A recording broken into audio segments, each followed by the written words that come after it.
क्या आपने कभी सोचा है जिस संविधान पर पूरा भारत चलता है वो आखिर बना कैसे? किसने लिखा, कितना समय लगा और किन मुश्किलों का सामना करना पड़ा? आज हम जानेंगे भारत के संविधान बनने की पूरी कहानी। भारत पहले अंग्रेजों का गुलाम था और सारे कानून ब्रिटिश सरकार बनाती थी। लेकिन जब आजादी करीब आई तब भारत को अपने खुद के कानून की जरूरत महसूस हुई।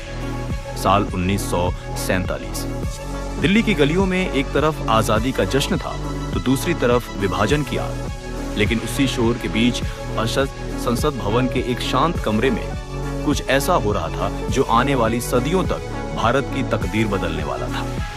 क्या आप जानते हैं कि जब देश दंगों में जल रहा था तब कुछ लोग स्याही और कागज से एक ऐसा कवच तैयार कर रहे थे जो करोड़ों लोगों को न्याय और समानता की गारंटी देने वाला था।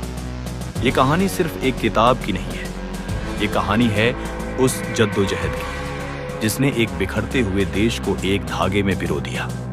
जिसे हम आज भारत का संविधान कहते हैं, उसकी नींव किसी दफ्तर में नहीं बल्कि गुलामी की बेड़ियों को तोड़ने के एक पागलपन भरे जुनून से रखी गई थी। इस सफर की शुरुआत 1934 में हुई थी जब एम डॉन एन रॉय नाम के एक वामपंथी नेता ने पहली बार यह साहसी विचार रखा कि भारत का अपना संविधान होना चाहिए। उस वक्त यह सिर्फ एक सपना था।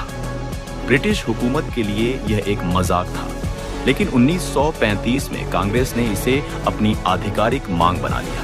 1938 में जवाहरलाल नेहरू ने एक और बड़ी शर्त रख दी। उन्होंने कहा कि हमारा संविधान बिना किसी बाहरी दखल के बनेगा और इसे चुनने वाले आम हिंदुस्तानी होंगे।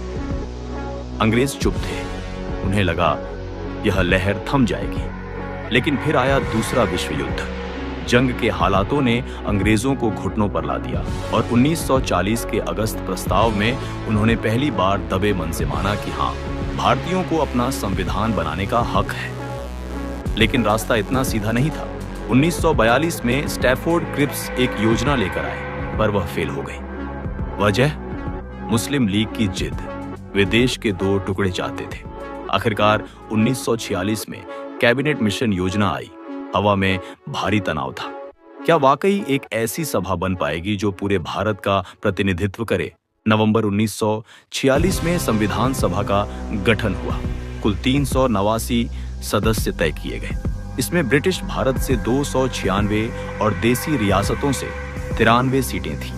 हर 10 लाख की आबादी पर एक सीट। चुनाव सीधे जनता ने नहीं किए थे बल्कि प्रांतीय सभाओं के जरिए हुए थे। यह एक जटिल व्यवस्था थी, लेकिन मकसद एक ही था, भारत की हर आवाज को उस कमरे तक पहुंचाना। 9 दिसंबर 1946 सुबह के 11 बजे दिल्ली का सेंट्रल हॉल। पहली बैठक शुरू हुई, लेकिन सन्नाटा भारी था। मुस्लिम लीग ने इसका बहिष्कार कर दिया था। वे अपनी अलग राह चुन चुके थे। सिर्फ 207 सदस्य मौजूद थे।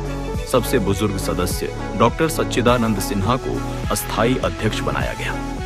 2 दिन बाद डॉक्टर राजेंद्र प्रसाद को स्थायी जिम्मेदारी सौंपी गई। 13 दिसंबर को नेहरू ने एक ऐसा प्रस्ताव पेश किया जिसने सभा की रूह फूंक दी। इसे उद्देश्य प्रस्ताव कहा गया। यह सिर्फ कागज का टुकड़ा नहीं था, यह आजाद भारत का विजन डॉक्यूमेंट था। इसमें साफ लिखा था कि भारत एक संप्रभु गणराज्य होगा जहां न्याय, स्वतंत्रता और समानता का राज होगा। जैसे जैसे वक्त बीत रहा था, चुनौतियां बढ़ती जा रही थी। 1947 में विभाजन हुआ और सदस्य संख्या घटकर 299 रह गई। अब जिम्मेदारी और भी बड़ी थी। 29 अगस्त 1947 को एक ऐसी कमेटी बनाई गई जिसे इतिहास कभी नहीं भूल सकता। प्रारूप समिति यानी ड्राफ्टिंग कमेटी। इसके अध्यक्ष थे डॉक्टर B.R. अंबेडकर, जिन्हें आज हम संविधान का वास्तुकार कहते हैं। उनके कंधों पर दुनिया का सबसे बड़ा लिखित दस्तावेज तैयार करने का बोझ था। उन्होंने और उनकी टीम दुनिया के 60 से ज्यादा देशों के संविधानों को खंगाला। वे जानना चाहते थे कि अमेरिका से क्या लेना है, ब्रिटेन से क्या सीखना है और आयरलैंड से क्या उधार लेना है। लेकिन यह नकल नहीं थी, यह एक मंथन था ताकि उन विदेशी कानूनों को भारत की मिट्टी के अनुकूल ढाला जा सके। क्या आप अंदाजा लगा सकते हैं कि इस काम में कितनी मेहनत लगी? कुल 2 साल, 11 महीने और 18 दिन इस दौरान 11 बड़े सत्र हुए और 64 लाख रुपए खर्च किए गए। ये रकम उस दौर में मामूली नहीं थी, लेकिन यह खर्च सिर्फ कागजों पर नहीं, बल्कि उन बहसों पर हुआ था जो भविष्य का फैसला कर रही थीं। प्रारूप समिति ने जब पहला ड्राफ्ट पेश किया तो उसे जनता के सामने रख दिया गया। 8 महीने तक पूरे देश में इस पर चर्चा हुई। 7,635 संशोधन प्रस्ताव आए।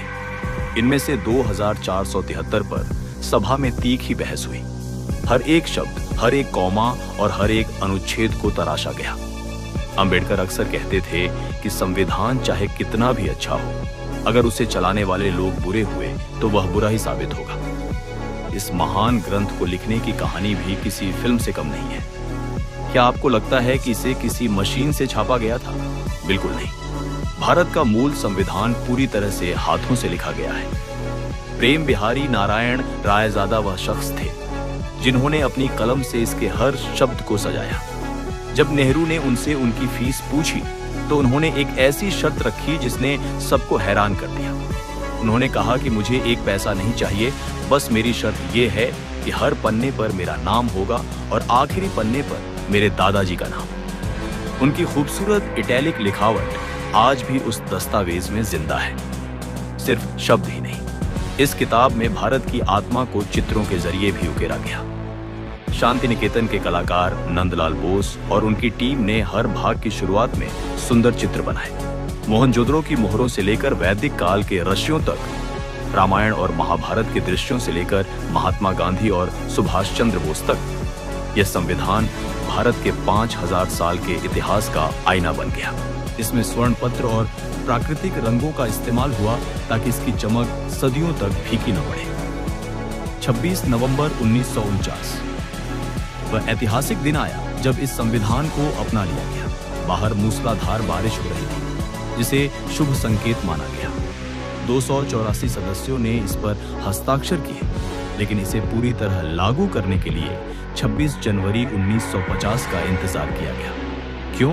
क्योंकि 20 साल पहले 1930 में इसी दिन भारत ने पूर्ण स्वराज की शपथ ली थी।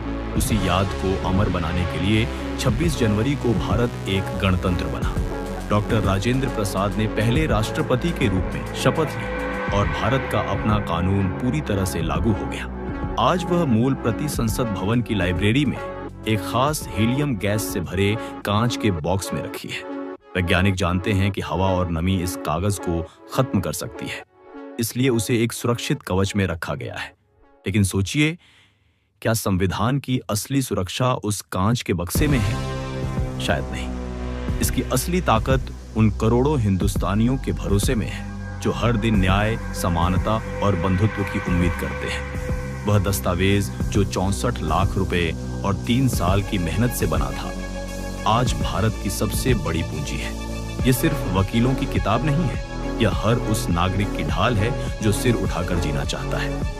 आज जब हम इस तिरंगे के नीचे खड़े होते हैं तो हमें याद रखना चाहिए कि यह आजादी हमें सिर्फ लड़कर नहीं, बल्कि सोच समझकर लिखे गए उन 395 अनुच्छेदों से मिली है। संविधान निर्माताओं ने अपना काम कर दिया।